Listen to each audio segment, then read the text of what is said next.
Hi guys, it's me, Luna, and today I'm reviewing How to Train Your Dragon 3: The Hidden World.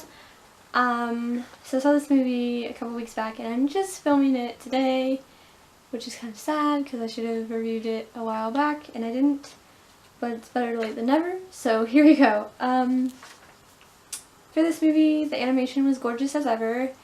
I loved the animation on the first two movies, and so everyone did not disappoint. It was gorgeous, it was beautiful, it was absolutely stunning. I loved it. The cast is still great. I don't really have much to say about the characters because they're still the same characters that we all know and love. Like Hiccup and Astrid and Toothless and all of them. The person who worked on the first two soundtracks for the How to Train Your Dragon movies also came back to write this one. John Powell, I believe you say it. Hopefully I'm not pronouncing that wrong. We came back to the soundtrack, and this soundtrack is still amazing. It's just so gorgeous. You can see elements of songs from the previous films as well incorporated, like Hiccup's and Astrid's song. I really like that because I could definitely hear the song is called Romantic Flight. I love that. That's one of my favorite songs from the soundtrack from the first movie, and it's been in the second movie, I think. I don't know if I catched it or not. And then in the third one, you hear it, and it's just beautiful. We have a new dragon, the Light Fury. She's pretty cool. She's just toothless, but a different color. She can disappear, which is cool, but then Toothless can kind of also do that. So, I mean, yeah. And then our main villain in this one, he was fine. He was kind of that, like, typical villain who just wants dragons. He wants to take over the dragons. Like, the first movie, I don't really think it had a villain other than maybe the dragons, but like, and then the second one was that one dude who wanted the alpha dragon and to rule all dragons. This one, he just wanted to kill all the dragons. So I mean, he was a fine villain for like a movie like this. I don't really complain. So there's, I think one second. Oh yeah, okay, so there's two stories to this, two plots to this movie.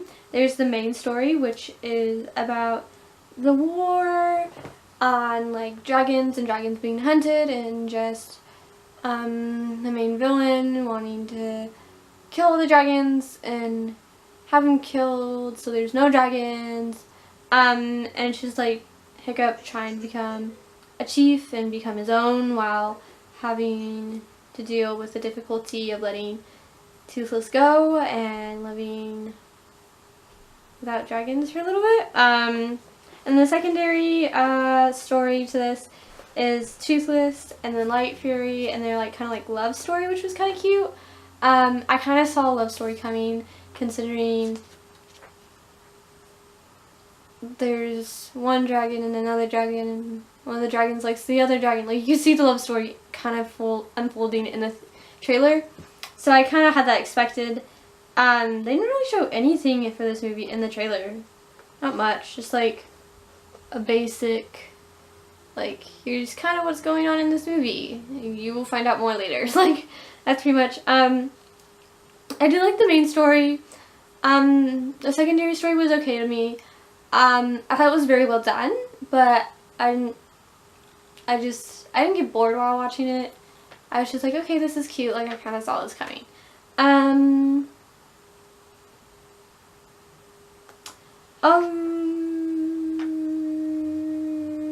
Did I write there? Oh yeah, okay, so, there's also, like, dragons who are kind of like villains, quote unquote, in this movie, but they're, like, drugged up on this, like, serum, and that was kind of interesting to me, because, like, in the other movies, you don't really see dragons being kind of, like, not having a mind of their own, except in the second movie with Toothless and, like, the alphas. But for this one, it was kind of like the main villain was the alpha, and the other dragons were kind of just following his cue because he, like, put the serum in them to make him like listen to him. They kind of like tried to kill dragons too, which was crazy. I did talk about Hiccup finding his way, and like I really like that because throughout the movies he's kind of just, it's just him and Toothless, and they're like together, and he doesn't have to really separate from Toothless at all. But in this movie, you see him kind of grow up a little bit and become more mature and let Toothless go and everything, which was great. Oh yeah, so there was a Hiccup and Astrid love story. We always saw that coming from the first movie to the second, and so now it continues into the third. And she was kind of just, she was there to help him become his own, and she was there to just cheer him on. Yeah. But at the end they do get married, and it was very cute, and I was like, oh, that's a sweet way to wrap up this series, because we all knew they were going to get married eventually. They did have new outfits from, yeah, they did have new outfits. They were kind of cool. They incorporated a lot of like dragon scales and dragon skin, and even though I think in the second movie it was a combination of both, this one is very much more like an armor look to him, which I liked. And then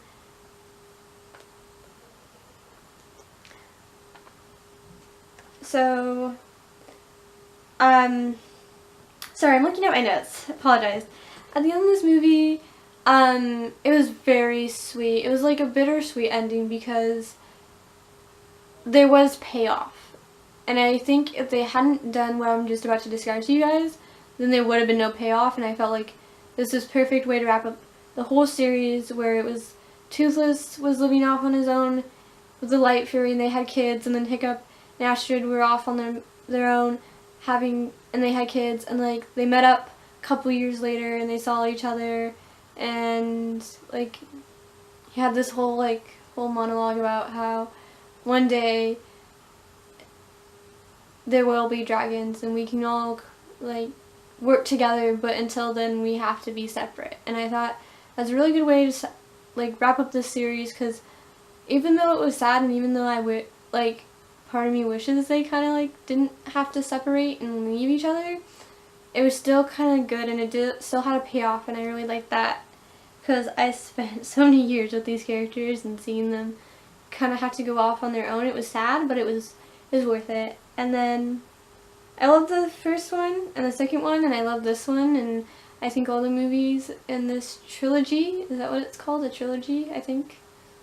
Yes.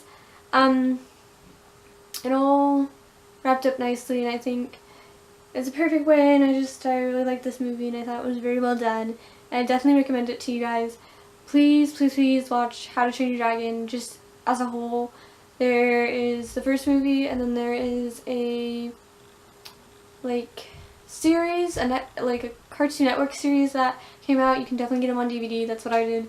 And then the second movie came out, and we had another Netflix series for it. And then we had the third movie, and I definitely recommend you guys check out everything, because even though the animation on the series are kind of like cheap, it's still very well written, and it's great, and I think you guys should just check out the series, because it's just amazing, and I don't know what else to say other than I think it's just so good, and it's so amazing, and it's so well done, and the world building is amazing and everything. But I think I'll wrap it up here. Thanks for watching, guys. Please subscribe, comment, and thumbs up this video if you liked it. Please comment down below. I'd love to hear what your thoughts were about this movie, or just all the other movies in general and the series and everything. I'd love to just hear everybody's opinions and what you guys think, and I'm definitely willing to listen and read what you guys have to tell me. And then you can follow me on Instagram and on fanfiction at Mythical Luna, same way it's spelled here. And stay positive, and love yourself, and I will see you guys. I will see you guys in the next video.